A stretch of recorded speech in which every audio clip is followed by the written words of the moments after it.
Some people, they say regarding me that when I sign off Imams for messing around with women, they say about me he's being harsh. Let me tell you, that's not harsh. If there was a doctor doing the same, you'd strike him off. Yes? If there is a police officer doing the same, you'd strike him off.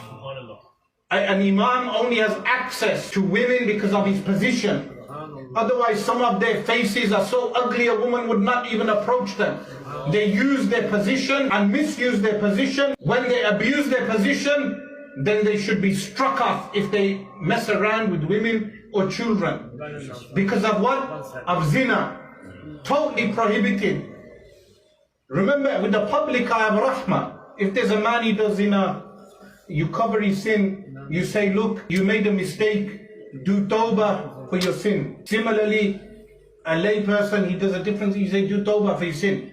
An imam does a personal sin, you cover it up, personal sin. But when you are misusing your position to take money, corruption in money, or you misuse your position to access women, abuse women, or even abuse children, because sometimes you have these pedophiles as well, the person is struck off, you strike him off. He's not allowed to lead the prayer. He's not allowed to be an imam. He can do tawbah, he can attend the masjid as a person who prays the salah, as a Muslim, as a ta'ib, but he's not in a position to be an imam, and that should be a lesson to every imam in this country. That should be a lesson to every imam in this country, that as your position, firstly, you should not be robbing money. In our position, we have access to funds.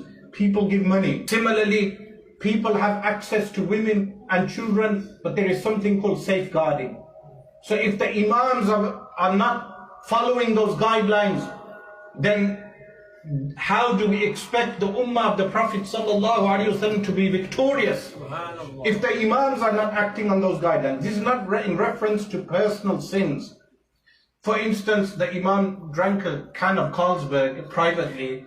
You tell him, do tawbah and hide your sin. That's different. The man did zina with, let's say, someone he didn't get to know through the masjid. It's a different scenario. I'm referring to people who misuse the masjid or their role to access those women. This is totally prohibited in the Sharia.